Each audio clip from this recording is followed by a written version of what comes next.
Aujourd'hui, je vais vous parler de la loi d'unicité de l'intensité dans un circuit en série. Pour commencer, je vous énoncerai la formule.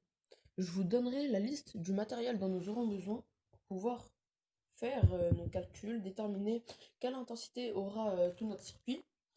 Et pour finir, je vous montrerai un petit exemple.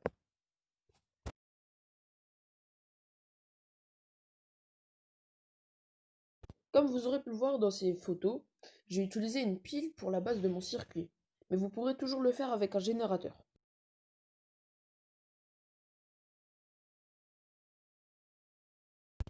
Alors pour continuer ce circuit, nous aurons besoin de fils électriques et d'embouts qui nous permettront d'accrocher ça au bout de nos deux fils pour les accrocher à la polarité de notre pile, donc du côté du plus ou du côté du moins.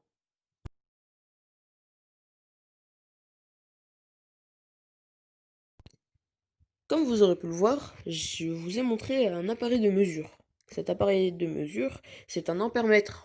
C'est ce qui nous permettra de mesurer l'intensité.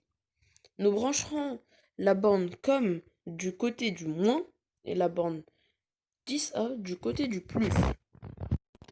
Maintenant, je vais vous montrer un circuit en série. Il contient 3 lampes et aucun ampèremètre.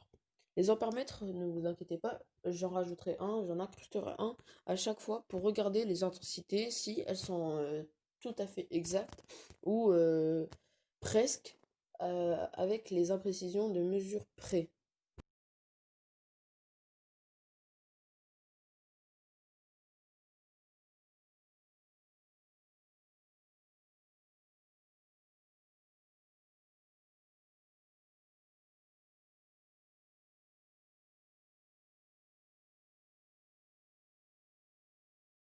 Pour finir, j'aimerais vous dire que la loi d'unicité de l'intensité, dans un circuit en série tel que le mien, fonctionnait, car dans notre formule, il est écrit I est égal à I1 est égal à I2. Si nous appliquons nos mesures, nous avons la première intensité qui est de 0,17 ampères. La deuxième mesure, donc I1, est égale à 0,17 ampères. Et I2 est égal à 0,17 ampères. J'espère que ce tutoriel vous aura aidé et on se revoit très bientôt.